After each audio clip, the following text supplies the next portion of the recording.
Hi hello everyone అందరికీ నమస్తే. అందరు ఎలా ఉన్నారండి? బాగున్నారా? నేనైతే చాలా బాగున్నానండి. ఇది నిన్న వ్లాగ్ అండి. మార్నింగ్ అయితే లేచి ఫస్ట్ అయితే స్టవ్ మీద కోడిగుడ్లు అయితే పెట్టాను. పిల్లలిద్దరికీ లంచ్ బాక్స్లోకి పెడదాము అనేసి. తర్వాత ఇప్పుడు పిల్లలు ఎలాగో లేచేటప్పుడు వేడి నీళ్ళు తాగుతారు. ప్లస్ మా షానుకైతే నేను బాటిల్లోకి వేడి నీళ్ళే పెడుతున్నాను. సో అందుకనేసి పిల్లల కోసము 2 గిన్నెలు వేడి నీళ్ళు అయితే కాసి పక్కనైతే పెట్టాను. అందులో ఒక గిన్నె నీళ్ళు మా హస్బెండ్కి అయిపోతాయిలేండి. ఎందుకంటే మా హస్బెండ్కి నిన్న రాత్రి నుంచి మోషన్స్ అయితే అవుతున్నాయి.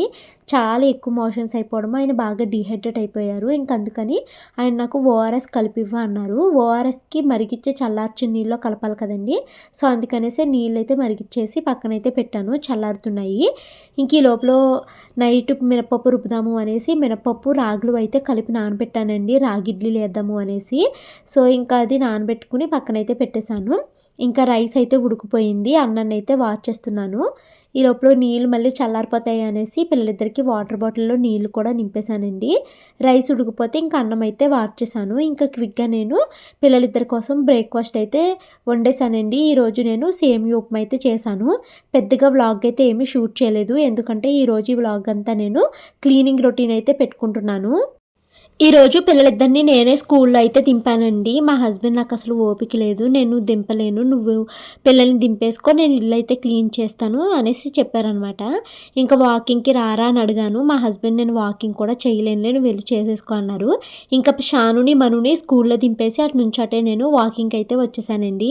ఈ వాకింగ్ క్లిప్ అయితే ఈరోజు తీసింది కాదు, అంతకుముందు టైం ఇన్వెస్ట్మెంట్కి తీసుకున్న వీడియో క్లిప్సే ఇక్కడైతే యాడ్ చేస్తున్నాను. ఎందుకంటే నిన్న నేను పెద్దగా వ్లాగ్ ఎక్కువగా షూట్ చేయలేదనమాట అందుకు. అండ్ ఈరోజు ఈ వీడియోలో నేను చాలా మంచి టాపిక్ గురించి అయితే మాట్లాడతానండి. సో వీడియోని అయితే ఎవరు స్కిప్ చేయకుండా ఎండింగ్ వరకు చూడండి, మీకు బాగా అయితే యూజ్ అవుతుంది. సో ఇంకా నేను పిల్లలిద్దరిని స్కూల్కి దింపేసి ఇక్కడికి వచ్చేసరికి టైం అయితే 8:20 అలా అయ్యిందనమాట పార్కుకి వచ్చేసరికి. సో 8:20 నుంచి నేను 9:30 వరకు ఇక్కడ నేను వాకింగ్ చేసుకున్నాను, అన్ని రకాల ఎక్సర్సైజెస్ అయితే చేశానఅనమాట. వాకింగ్కి వచ్చినప్పుడు మా హస్బెండ్తో కాకుండా నేను ఒక్కదాన్ని వచ్చినప్పుడు నేను ఎక్కువ టైం అయితే స్పెండ్ చేసుకుంటానండి. ఇలా వాకింగ్ చేసేటప్పుడు నా గురించి నేను చాలా విజువలైజ్ చేసుకుంటాను అనమాట. ఫ్యూచర్లో నేను ఇలా ఉండబోతున్నాను, నా పిల్లలు ఎలా ఉంటారు, నా యూట్యూబ్ ఛానల్ని ఎలా గ్రో చేయాలి, నేను ఫ్యూచర్లో ఇంగ్లీష్ ఎలా మాట్లాడతాను, నేను ఇంత బాగా డెవలప్ అవుతాను అని నా గురించి నేనే చాలా ఆలోచించుకుంటూ ఉంటాను. అలా నేను నా గురించి ఎంత విజువలైజ్ చేసుకుంటే అది నాకు అంత మనసుకి హ్యాపీనెస్ని అయితే ఇస్తుంది అనమాట. అండ్ ఇక్కడ నేను అన్ని ఎక్సర్సైజెస్ కూడా చాలా ఎక్కువసేపు అయితే చేస్తానండి. మా హస్బెండ్ వచ్చారనుకో, వెళ్ళిపోదాము నాకు ఆఫీస్కి టైం అవుతుంది వెళ్ళిపోదాము రా రా అంటూ ఉంటారు. అదే నేను ఒక్కదాన్ని వచ్చాననుకో ఇంకెలాంటి కంగారు ఉండదు కాబట్టి చాలా ప్రశాంతంగా ఎక్కువసేపు అయితే చేస్తానన్నమాట. అండ్ మా వారు వస్తే 2-3 రకాలు చేస్తాను, మా ఆయన లేకపోతే అన్ని రకాల ఎక్సర్సైజెస్ అయితే చేస్తానండి.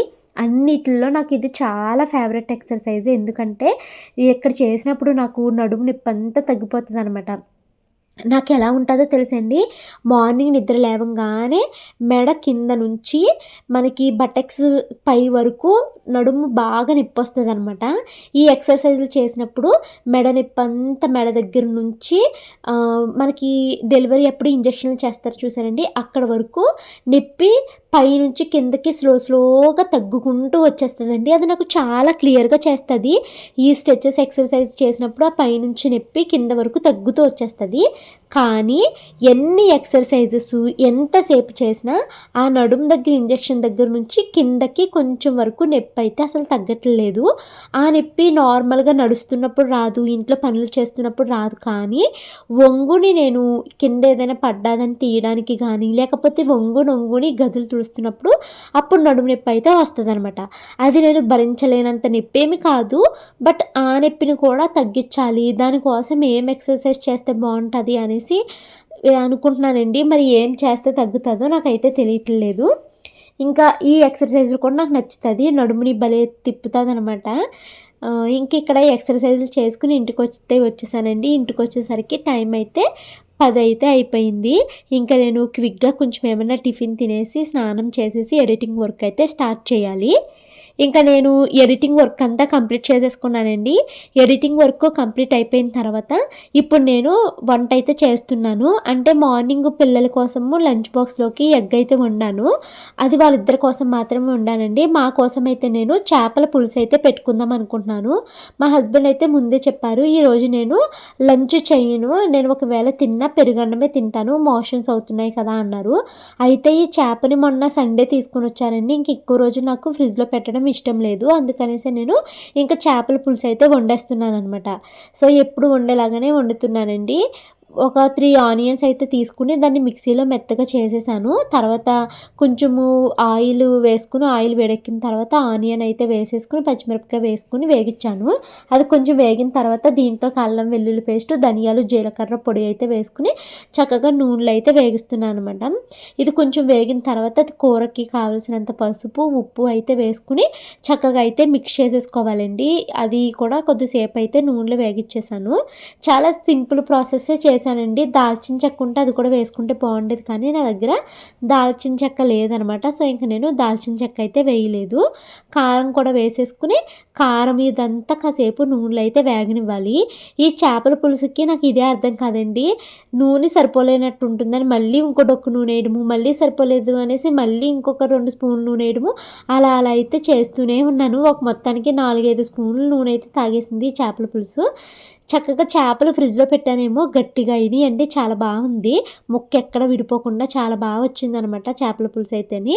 సో ఇంకా నేను మొన్న ఫ్రై పెట్టేగా తలా తోకలు అయితే తీసి ఉంచానండి. నాకు తలా తోక అంటే చాలా ఇష్టము, చేపల్లోని పొట్ట ముక్క కూడాని. అయితే పొట్ట వెళ్ళు సెపరేట్గా తీయకుండా ముక్కలతో పాటే కొట్టేశారనమాట. పొట్ట ముక్క సెపరేట్గా తీసుంటే పిల్లలు చాలా బాగా తినేవాళ్ళు. ఇంకా చేప ముక్కల్ని వేసేసి అలాగా మూత అయితే పెట్టేశానండి. మధ్యలో ఒకసారి ఆనియన్ పేస్ట్ మాడిపోతుంది అనేసి వాటిని అయితే కదిపి చేపల పైకి అయితే పెట్టాను. తర్వాత ఇంక ఇప్పుడు నేను దీంట్లోకి డైరెక్ట్గా చింతపండు పులుసు అయితే వేస్తున్నానండి. మా అమ్మ అయితే నార్మల్గా కొంచెం నీళ్ళు వేసి ఉడికించిన తర్వాత అప్పుడు చింతపండు పులుసు వేస్తుంది. బట్ నేనేమీ అలా వేయలేదు, డైరెక్ట్గా అయితే వేసేసాను అనమాట. ఇంకా చేపల పులుసు మరగడానికి టైం పడుతుందండి. నా దగ్గర కొత్తిమీర లేదు, బెండకాయలు లేవు, ఏమీ లేవు. ఉన్న వాటితోనే చేసేసాను, కానీ చేపల పులుసు అయితే చాలా టేస్టీగా అయితే వచ్చింది. ఇంకా చేపల పులుసు మరగడానికి టైం పడుతుంది కాబట్టి ఈ లోపల నేను గిన్నెలు అయితే తోముకుంటూ షాడోయింగ్ ప్రాక్టీస్ అయితే చేస్తున్నాను ఇంగ్లీషు. సో వాళ్ళు ఎగ్జాక్ట్గా ఏదైతే చెప్తారో ఇంగ్లీష్లో మనం దాన్ని సేమ్ వాళ్ళు ఎలాగ స్టైల్గా మాట్లాడుతున్నారో మనమే అదే ప్రొనౌన్సియేషన్ రిపీట్ చేస్తూ చెప్పాలన్నమాట. చాలామంది కామెంట్స్లో అడుగుతున్నారండి, భవానీ నువ్వు ఇంగ్లీష్ ఎందులో నేర్చుకుంటున్నావు, ఏ యాప్లో నేర్చుకుంటున్నావు అనేసి. నేను ఇంగ్లీష్ కోసము ఏమీ సెపరేట్గా యాప్స్ అవి డౌన్లోడ్ చేసుకోలేదండి ప్రజెంట్ అయితేనే. కాకపోతే ఫ్యూచర్లో నేర్చుకో యాప్ ఏమన్నా ట్రై చేద్దామని అనుకుంటున్నాను. ఇప్పుడు ప్రస్తుతానికైతే ఇంగ్లీష్ కోసం నేను ఓన్లీ యూట్యూబ్ యాప్నే యూజ్ చేస్తున్నానండి షాడోయింగ్ ప్రాక్టీస్కి. ప్లస్ ఇంగ్లీష్లో వీడియోస్ వినడానికి అయితే ఓన్లీ యూట్యూబ్ యాప్ని అయితే ఉపయోగిస్తున్నాను. అందులో చాలా వీడియోస్ అయితే ఉంటాయి. ఇంకా ఇంగ్లీషు డైరీ అయితే రాస్తున్నాను. డైరీలో సెంటెన్స్ కరెక్షన్స్కి వాటికి, అలాగే తెలుగుని ఇంగ్లీష్లోకి ట్రాన్స్లేషన్ కోసం అయితే చాట్ జీపీటీ యాప్ని అయితే ఉపయోగిస్తున్నాను. ఇవి 2 యాప్స్ని ఉపయోగించే నేను ఇంగ్లీష్ అయితే నేర్చుకుంటున్నానండి. చాలా వరకు నాకు చేంజ్ అయితే తెలుస్తుంది, బట్ ఇంకా చాలా మారాలి. ఎటు తిరిగినా నాకు వచ్చే మెయిన్ గిల్ట్ ఎక్కడ వస్తుందంటే 365 days 365 ఇంగ్లీష్ రీల్స్ అనుకున్నాను, అది చేయలేకపోతున్నాను. అలాగని నేను ఎక్కడైనా టైం వేస్ట్ చేస్తున్నానా అంటే అది కూడా వేస్ట్ చేయట్లేదు. అయినా కూడా నేను టైంని అన్నిటికీ మేనేజ్ చేసుకోలేకపోతున్నానండి. ఒక పక్క ఈ షూటింగు, ఎడిటింగు, మళ్ళీ పిల్లలు రావడము, వాళ్ళని చదివించుకోవడము, గిన్నెలు తోముకోవడం, ఇలాగా నాకు ఈ పనులు సరిపోతున్నాయి. సో నేను ఇంగ్లీష్ రీల్కి టైంని సరిగ్గా పెట్టలేకపోతున్నాను. దానికి కూడా టైం పెట్టాను అంటే నేను అన్నీ 100% ఫుల్ఫిల్గా చేస్తున్నట్లు లెక్క. ఇంక ఈరోజు స్నాక్స్ కింద పిల్లలకైతే బొబ్బర్లు ఉడికిస్తున్నానండి. ఇంక ఇప్పుడు నేను క్లీనింగ్ వర్క్ అయితే స్టార్ట్ చేశాను. ఈరోజు నేను వంటగదిని అలాగే హాల్ని సర్దుకోవాలి అని అనుకుంటున్నాను. ఎందుకంటే అసలు చాలా చిరాగ్గా ఉంది. ప్రతి కిరాణా సరుకుకి పురుగు అయితే పట్టేస్తుందండి. సో వాటన్నిటిని శుభ్రం చేసుకుంటూ రావాలి. నేను ఈరోజు చేసిన పని చాలా ఎక్కువ, బట్ నేను వీడియో షూట్ చేసింది చాలా తక్కువండి. అక్కడక్కడ మాత్రమే షూట్ చేశాను అనమాట. మా వారైతే ఎగ్ ట్రే అయితే తీసుకొచ్చారు. కొన్ని ఎగ్స్ బయట పెట్టి కొన్ని ఎగ్స్ని అయితే ఫ్రిడ్జ్లో సర్దేసుకున్నాను. ముందు కిచెన్ సర్దడానికి ముందు హాల్ అయితే సర్దేద్దాం అనుకుంటున్నానండి. ఈ లోపల ఇంకా పిల్లలిద్దరికీ రోజు అబాకస్ క్లాస్ అయితే జరుగుతుంది. స్క్రీన్ పైన టీచర్ నెంబర్ ఇస్తాను. ఎవరికైనా ఇంట్రెస్ట్ ఉంటే కాంటాక్ట్ అవ్వండి. కిచెన్ కదిపోయే దానికన్నా హాల్ అయితే ఈ ఒక్క అరమరే కదా, ఇది సర్దేస్తే త్వరగా అవుతుంది అనేసి ఇది మొదలుపెట్టాను. కానీ నేను ఇది సర్దడము ఆ టైంకి మొదలుపెట్టానండి. నాకు ఈ పనంతా అయ్యేసరికి నైట్ 10 అయిపోయింది. ఇంట్లో ఏవైతే పనులు పూర్తి చేయాలనుకున్నానో వాటన్నిటిని కంప్లీట్ చేశాను. చాలా వరకు వీడియోని షూట్ చేయలేకపోయాను లేట్ అయిపోతుంది అనేసి. ఈరోజు నా పని అయ్యేలాగా లేదండి అసలు. నేను ఈరోజంతా హౌస్ క్లీనింగ్ పని అయితే పెట్టుకున్నాను. ఆఫ్టర్నూన్ లంచ్ చేసేసరికి 1:30 అయ్యింది. 1:30కి మొదలు పెట్టాను అనమాట ఇల్లు సర్దుకోవడము. అయితే వీడియో తీస్తూ చేయాలంటే అవ్వదు అనేసి నేను ఇప్పుడు వరకు వీడియో తీయలేదు. ఇప్పుడు టైం అయితే 4 అవుతుందండి. ఇదిగోండి, ఫస్ట్ నేను ఏమనుకున్నాను, ఆ కిచెన్ సర్దుదాము, చిరాగ్గా అయిపోయినాయి కదా ఎగుడు దిగుడుగా డబ్బాలు అని అనుకున్నాను. అయితే దానికన్నా ముందు సర్దాల్సింది ఇది చాలా ఇంపార్టెంట్ అని నాకు అనిపించిందండి. ఎందుకు అంటే మీకు తెలుసు కదా, నేను కిరాణా సరుకులు కంటైనర్స్లో నింపగా మిగిలిపోయిన వాటిని తీసుకొచ్చి ఇలాగ డబ్బాల్లో పెట్టుకుంటాను అని. సో ఏమవుతుంది, ఈ డబ్బాల్లోనే ఉంటూనే కవర్ లోపలికి పురుగులు వెళ్ళిపోయి ఆ కిరాణా సరుకుని చాలా చాలా పాడు చేసేస్తున్నాయండి. నేను మీకు చూపిస్తాను చూడండి. నాకైతే చాలా బాధగా ఉంది. నాకు వరుసగా 3 రోజుల నుంచి ఇదే పని సరిపోతుందండి. పెసలు 2 కేజీలు పెసలు ఉంటాయండి, పెసల్లోకి దూరేసినాయి ఫస్ట్ ఈ పురుగులన్నీ. చూసారా, నాకు ఎంత భయం వేస్తుందో ఇది కదిపితే మీదకి ఎగిరేస్తాయని. ఇంకా తగ్గినాయి, చాలాసేపటి నుంచి ఎండలో పెట్టి తగ్గినాయి అనమాట. ఇంక ఎండపోయింది. ఈ పురుగులండి ఈ పెసల్లోకి దూరినాయి. పెసలు క్లీన్ చేయడానికి 2 డేస్ పట్టింది. పెసలు శుభ్రం చేసుకున్నాను అనుకుంటే ఇప్పుడు నాకు డౌట్ వచ్చిందనమాట, పెసలకు పట్టిందంటే మిగతా పప్పులకు కూడా పట్టేసి ఉంటుంది పురుగు అనేసి నేను ఇమీడియట్గా ఆ ఆర్మర్ క్లీన్ చేద్దాము అని రోజు తీసేసరికి బొబ్బర్లు అన్నిటిలోకి పురుగు దూరేసిందండి. ఇంక ఈ బొబ్బర్లు నాకు పనిచేయవు వంటకి. కాకపోతే ఈ పురుగులన్నీ వెళ్ళిపోతే వీటిని నీట్గా వాష్ చేసేసి బాగా ఎండ పెట్టేసి ఇది మొత్తాన్ని మిక్సీ పట్టేస్తే ఒంటికి నలుగు కింద పెట్టుకోవచ్చు కదా, వృధాగా పాడేయడం ఎందుకు అనేసి అనుకుంటున్నాను నేను. అవి పురుగంతా వెళ్ళిపోతే రేపు నీట్గా కడిగేసి దాన్ని పౌడర్ చేసేసి నలుగు పిండిలాగా నేను వాడేసుకుంటాను. సో 2 కేజీల పెసలు అలా అయిపోయినాయండి. వాటిని శుభ్రం చేయడానికి 2 డేస్ టైం పట్టింది. ఎలా అయితే శుభ్రం చేసేసాను అనుకోండి అవి. ఈరోజు బొబ్బర్లేమో అలా అయిపోయినాయి.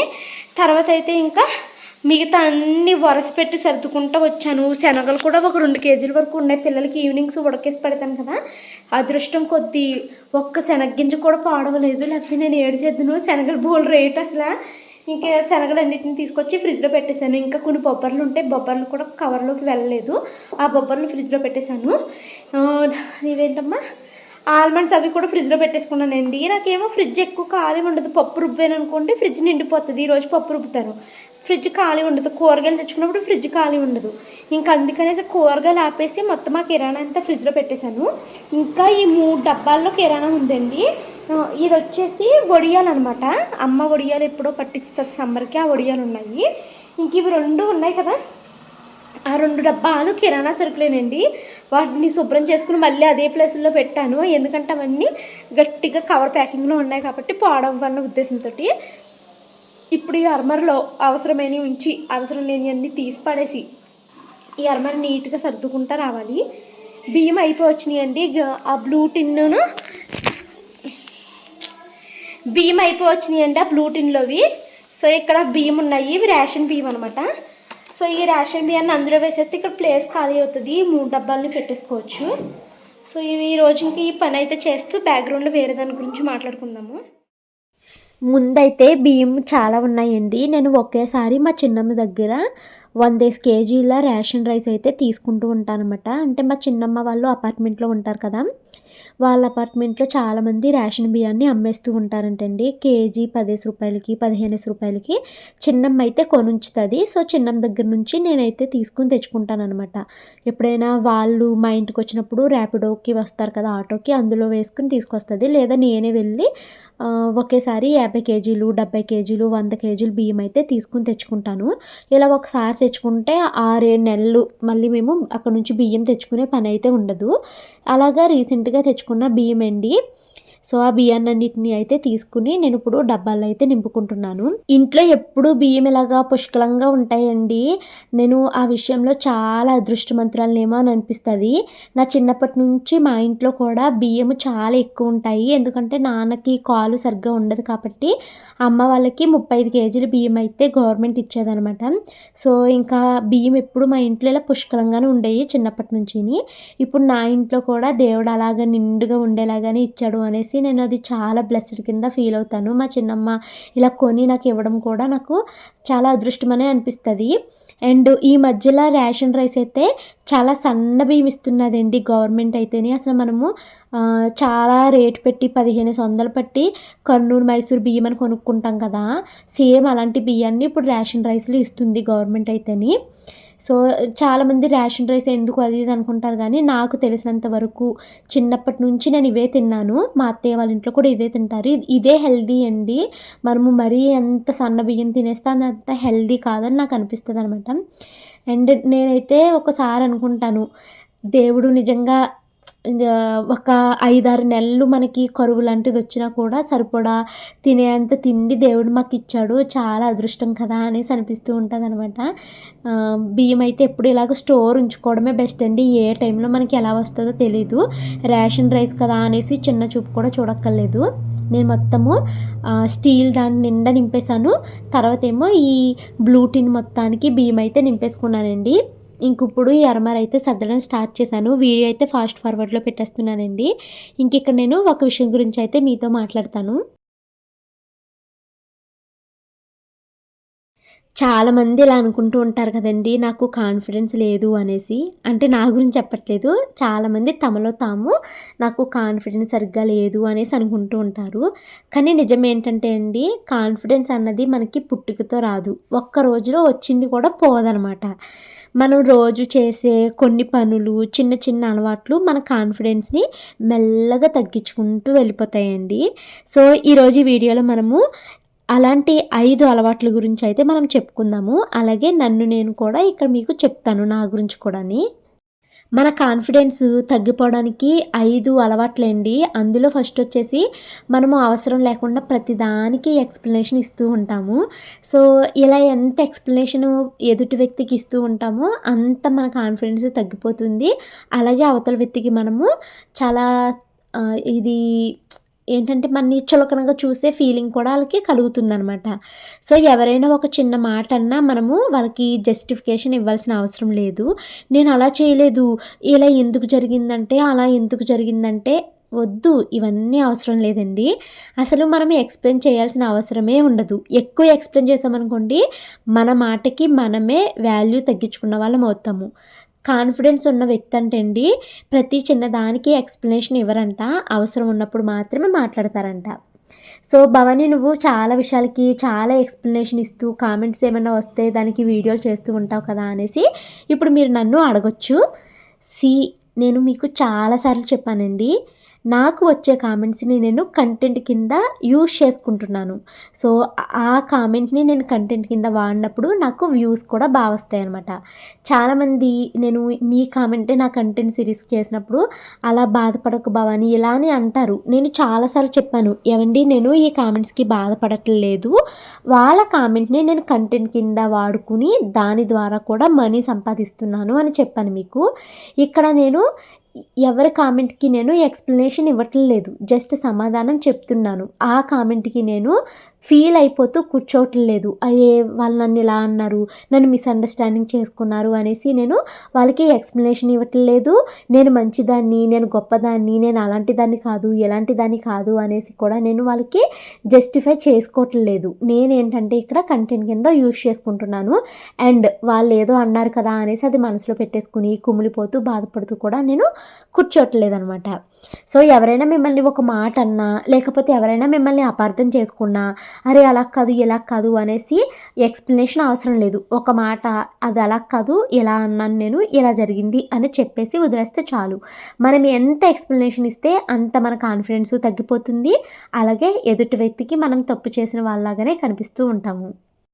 ఇప్పుడు నేను చెప్పి ఈ 2 అలవాటుకి చాలామంది అయితే కనెక్ట్ అవుతారని నేను అనుకుంటున్నానండి. మన కాన్ఫిడెన్స్ తగ్గిపోవడానికి మెయిన్ రీజన్ వచ్చేసి కంపారిజన్. మనం ఇప్పుడు యూట్యూబ్లో ఏంటి, ఇన్స్టాగ్రామ్లో ఏంటి చాలా వీడియోస్ అయితే చూస్తూ ఉంటాము. వాటన్నిటిని చూసుకుని అబ్బా వాళ్ళ లైఫ్ ఎంత బాగుందో, నా లైఫ్ అలా లేదు కదా, అబ్బాయిలు ఈ పనులన్నీ ఎంత బాగా చేస్తున్నారో, వీళ్ళు హౌస్ని ఎంత బాగా మెయింటైన్ చేస్తున్నారో, నేను అలా చేయలేకపోతున్నాను కదా, నేను ఈ వేస్ట్ ఏమో కదా అని ఇలాగ ఫీల్ అవుతూ ఉంటాము. అలాగే మన ఫ్యామిలీలో కానీ మన ఫ్రెండ్స్లో కానీ ఎవరొకరితో మనము కంపేర్ చేసుకుంటూ ఉంటాము. అది నేను ఒకేసారి పుట్టాము, తను ఇంచక త్వరగా పెళ్లి చేసుకుంది, తన లైఫ్లో సెటిల్ అయింది, తను మంచి ఉద్యోగం చేస్తుంది, దానికి మంచి హస్బెండ్ వచ్చారు, దాని పిల్లలు దాని మాట వింటున్నారు, నా పిల్లలు నా మాట వినరు, నా మొగ్గురు నా మాట వినరు, ఇలా ప్రతి ఒక్కరితో మనం కంపేర్ చేసుకుంటూ ఉంటామండి. ఇలా కంపేర్ చేసుకున్నప్పుడల్లా మన మీద మనకి కాన్ఫిడెన్స్ తగ్గిపోతుంది, మన మనసు చాలా బాధగా కూడా మారిపోతుంది అనమాట. అండ్ ఇక్కడ నేను నా రియల్ లైఫ్ ఎక్స్పీరియన్స్ అయితే ఒకటి మీతో షేర్ చేయాలి అనుకుంటున్నానండి. నేను నా లైఫ్ని చాలాసార్లు కంపేర్ చేసుకుంటూ ఉంటాను. యూట్యూబ్లో నేను చాలామంది వీడియోస్ అయితే చూస్తూ ఉంటానండి. మెయిన్గా నేను ఎవరైనా హౌస్ నీట్గా ఆర్గనైజ్ చేసుకునే డైలీ రొటీన్ వ్లాగ్స్ని చూసినప్పుడు, అరే ఇల్లుని ఎంత బాగా మెయింటైన్ చేస్తున్నారు, తీసిన వస్తువుని తీసిన చోటే పెడుతున్నారు, మళ్ళీనేమో కడిగిందే కడుగుతున్నారు, దాన్ని ఎంత నీట్గా మెయింటైన్ చేస్తున్నారో, వాళ్ళ కిచెన్ టాప్ చూడు ఎంత అందంగా ఉందో, వాళ్ళ గ్యాస్ స్టవ్ చూడు ఎంత అందంగా ఉందో, వాళ్ళ అర్మర్ చూడు ఎంత నీట్గా ఉన్నాయో, వాళ్ళ కిచెన్లో కంటైనర్స్ చూడు line by line, height by height ఎలా అడ్జస్ట్ చేశారో అని, అరే వీళ్ళ బెడ్షీట్లు అసలు మచ్చలే పడవా, ఇంత నీట్గా ఎలా ఉంటున్నాయి, ఇలా నేను ఎంత ఆలోచించేస్తానంటే అసలు నా మనసు చాలా డిప్రెస్ అయిపోతుందండి. ఎంత నీట్గా ఎలా మెయింటైన్ చేస్తున్నారు, ఇంత నీట్గా ఎలా మెయింటైన్ చేస్తున్నారు, మేబీ వాళ్ళకి పిల్లలు లేరంటావా, ఒకవేళ వాళ్ళకి పిల్లలు ఉంటే వాళ్ళు పెద్దవాళ్ళు అయిపోయారంటావా, పెద్దవాళ్ళు అయిపోతేనే కదా ఇల్లు ఇంత నీట్గా ఉంటుంది, నా షానుమను ఎప్పుడు పెద్దవాళ్ళు అయిపోతారో, ఇల్లు నేను సర్దిందే సర్దుతున్నాను, తుడిచిందే తుడుస్తున్నాను, కడిగిందే కడుగుతున్నాను, అయినా నా ఇల్లు అస్సలు నీట్గా ఉండట్లేదు అని ఇలా చాలా ఆలోచించేసేదాన్ని అండి కొన్ని రోజులైతేనే. అయితే తర్వాత అసలు వాళ్ళ వీడియోస్ని చూడడం మానేశాను, వాళ్ళ ఛానల్ని అన్సబ్స్క్రైబ్ చేసేసాను. ఎందుకంటే నాకు చాలా గిల్ట్ ఫీలింగ్ వచ్చేస్తుంది, అది నన్ను కుదురుంచట్లేదు, నేను వేస్ట్ అన్న ఫీల్ అయితే నాకు వచ్చేస్తుంది అనమాట ఈ కంపారిజన్ వల్ల. సో ఎప్పుడైతే వాళ్ళ ఛానల్ చూడడం మానేశానో అప్పుడు నాకు చాలా రిలాక్స్డ్గా అనిపించిందండి. తర్వాత చాలామంది వంటలు చాలా బాగా చేస్తారు, వాళ్ళ పిల్లలకి ఈరోజు ఈ స్నాక్స్ చేసామని పెడతారు, లేకపోతే వాళ్ళ హస్బెండ్కి ఈ కొత్త రెసిపీ చేసి పెట్టామంటారు.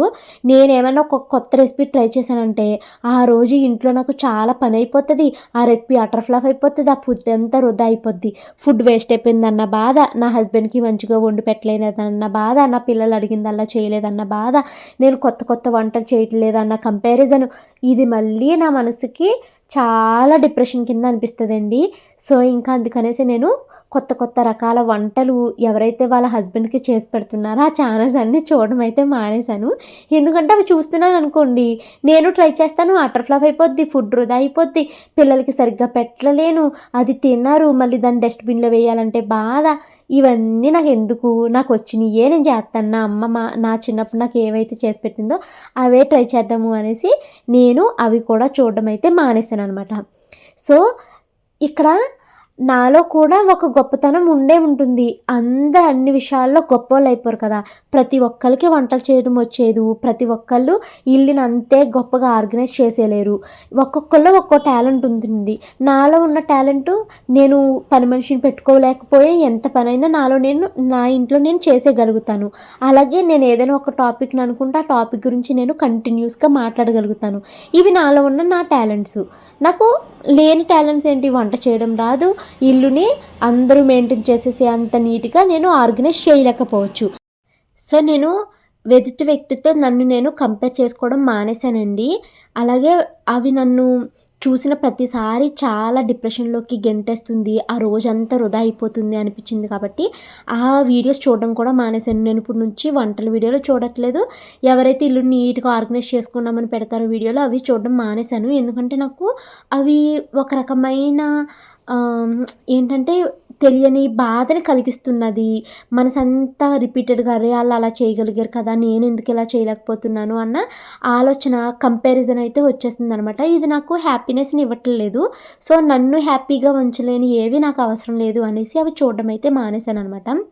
సో ఎవరికో ఏదో వచ్చు మనకు అది రాదు అని వేరే వాళ్ళతో మనల్ని మనం కంపేర్ చేసుకుని మనలో ఉన్న వాటిని మనము గుర్తించలేకపోతున్నామండి. సో మన కాన్ఫిడెన్స్ దెబ్బతినడానికి ఇదొక మెయిన్ రీజన్ కూడా అవుతుంది. ఇంకా మూడో అలవాటండి మన కాన్ఫిడెన్స్‌ని దెబ్బతీయడానికి. దీనికి కూడా చాలామంది కనెక్ట్ అవుతారు. ఎప్పుడు యెస్ అని చెప్పడం. ఈ అలవాటు నాకు చాలా ఉండేదండి. కానీ ఒక 1 ఇయర్ నుంచి ఈ అలవాటుని నేను మార్చేసుకున్నాను. ఇది మార్చేసుకున్న తర్వాత నాకు కాన్ఫిడెన్సు చాలా బాగా డెవలప్ అయ్యింది. అట్ ద సేమ్ టైమ్ నాకు నేనే చాలా హ్యాపీగా ఫీల్ అవుతున్నాననమాట. నో అని చెప్తున్నప్పటి నుంచిని. సో ఈ యెస్ అని చెప్పడం అంటే ప్రతిదానికి మనం యెస్ అని చెప్పుకుంటూ వెళ్ళిపోతూ ఉంటారండి కొంతమంది. అంటే మొహమాటం అనమాట మెయిన్ చెప్పాలంటేని. సో మనకి టైం లేకపోయినా, మనసు బాగోకపోయినా, మనకి ఆ పని చేయడం ఇష్టం లేకపోయినా, ఎదుటి వ్యక్తికి నో చెప్తే వాళ్ళు బాధపడతారు ఏమో అని మనల్ని మనం బాధ పెట్టుకుంటూ ఆ పని చేయడం ఇష్టం లేకపోయినా సరే, ఓకే, యెస్ అని చెప్తూ ఉంటామనమాట. ఎందుకు ఇలా చెప్తున్నాము? అరే మనం నో చెప్తే అవతల వ్యక్తి బాధపడతారేమో, లేకపోతే నన్ను తక్కువగా చూస్తారేమో, ఇది కూడా చేత కాదా అన్నట్టు అనుకుంటారేమో, చేయలేదు అనేసి వాళ్ళు ఫీల్ అవుతారేమో అని ఇలా అనుకుని మనకు మనమే ఓవర్ థింక్ చేసేసుకుని నో అని చెప్పలేక యెస్ అని చెప్తూ ఉంటామన్నమాట. ఇలా యెస్ చెప్పాము అనుకోండి, అది మన కాన్ఫిడెన్స్‌ని దెబ్బతీయడమే కాకుండా మన బౌండరీస్ అన్నీ మాయమైపోతాయి అన్నమాట. సో ఇది గుర్తుపెట్టుకోండి, నో చెప్పడం అంటే అది అహంకారం కాదండి. మన సెల్ఫ్ రెస్పెక్ట్‌ని మనం కాపాడుకుంటున్నాము. అలాగే మన పీస్ ఆఫ్ మైండ్ కోసం మనం నో చెప్తున్నాం అనమాట. కాన్ఫిడెన్స్‌తో ఉన్న వాళ్ళు ఎప్పుడు తమ లిమిట్స్‌ని తెలుసుకునే మాట్లాడతారు. మన కాన్ఫిడెన్స్ పోవడానికి ఫోర్త్ రీజన్ వచ్చేసి మనము ఎప్పుడూ మనల్ని మనమే తక్కువ చేసి మాట్లాడుకుంటామండి. నాకు ఇది రాదు, నేను అంత క్యాపబుల్ కాదు, నాకంటే వాళ్ళే బెటరు, ఇవి ఎవరు చెప్పడం లేదు, మనకి మనమే చెప్పుకుంటున్న మాటలనమాట. మన పర్సనాలిటీ మన మాటల్ని షేప్ చేస్తాయండి. మనకి మనమే కాన్ఫిడెన్స్‌ని రోజు తగ్గించుకుంటున్నాము. మన అలవాటు ఇది మారలేదు అనుకోండి, మనల్ని ఎవరు ఎంత పొగిడినా కూడా మన మీద మనకే నమ్మకం రాదు. ఇంకా లాస్ట్ వన్ అండి. ఎప్పుడు ఇతరుల అప్రూవల్ కోసం మనం ఎదురు చూస్తూ ఉంటాము. ఎవరైనా అప్రిషియేట్ చేస్తేనే మనకి కాన్ఫిడెన్స్ వస్తుంది. ఎవరైనా క్రిటిసైజ్ చేశారనుకో మనం కంప్లీట్‌గా డౌన్ అయిపోతూ ఉంటాము. ఇది చాలా డేంజరస్ హ్యాబిట్ అండి. మన విలువ ఎవరైనా చెప్తేనే వాళ్ళ మాటలపైనే ఆధారపడి ఉండకూడదు. కాన్ఫిడెన్స్ అంటే నేను నేనుగా ఉండాలి అన్నట్టు ఉండాలనమాట. చివరిగా ఒక మాట అండి, జాబ్ చేసేవాళ్ళే కాన్ఫిడెంట్‌గా ఉండాలి, లేకపోతే యూట్యూబ్‌లో వీడియోస్ చేసేవాళ్ళే కాన్ఫిడెంట్‌గా ఉండాలి, హౌస్ వైఫ్స్‌కి అవసరం లేదని అనుకోవద్దు. ప్రతి ఒక్కళ్ళు కాన్ఫిడెంట్‌గా ఉండడం చాలా ఇంపార్టెంట్. టైం అయితే కరెక్ట్‌గా 10:00 అయిందండి. ఇంట్లో పనులన్నీ పూర్తి చేసేసాను. ఎటు తిరిగినా పిల్లల్ని చదివించలేదు ఈరోజు. అదొకటే కొంచెము బాధ అనిపించింది. పిల్లల్ని చదివిస్తే అదొక హ్యాపీనెస్ వస్తుంది నాకు. బట్ ఈరోజు ఇంట్లో చాలా పని అయితే పూర్తి చేశాను. హాల్ సర్దేశాను. తర్వాత ఈ వంటగది సర్దగలుగుతానో లేదా అనుకున్నాను, కానీ సగమే సర్దాను. ఇదిగో పప్పు రుబ్బేశాను, ఇదంతా సర్దేశాను. వదినతో ఫోన్ మాట్లాడుతూ ఇది కూడా సర్దేశానండి. ఇంకా వంటగది పైన మాత్రమే అయ్యింది. ఇంకా వంటగదిలో ఈ కింద సామాన్లు తీసి మళ్ళీ ఒకసారి నీట్గా అయితే సర్దుకోవాలి అరమర. తర్వాత ఇక్కడ నేను అస్తమాను క్లీన్ చేస్తానండి, అయినా కూడా ఎందుకో తెలీదు ఇక్కడ బూజు అయితే పడతా ఉంటుంది. ఇది ఒకటి క్లీన్ చేసుకోవాలి, తర్వాత ఇది ఒకటి క్లీన్ చేయాలి. ఇది ఈ వంటగది ఇది కూడా క్లీన్ చేసేస్తే మాపింగ్ పెట్టేసుకుంటే ఇల్లు ఇంకా కొంచెం నీట్గా ఉంటుంది. ఎనీవే ఇక్కడ వరకు సర్దగలిగాను కదా, అదే హ్యాపీ. కంప్లీట్ చేయాల్సిన ఎడిటింగ్ వర్క్ చాలా ఉంది. రేపు అయితే ఎడిటింగ్ చేస్తాను. ఇక రేపు ఈ క్లీనింగ్ పని ఏం పెట్టుకోను.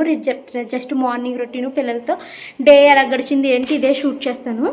సో ఈ వ్లాగ్ అయితే ఇక్కడితో ఎండ్ చేస్తున్నానండి. ఈ వీడియో నచ్చితే కనుక లైక్ చేసి కామెంట్ చేయండి. మరొక మంచి వీడియోతో మిమ్మల్ని కలుస్తాను. Until then bye bye, take care, good night.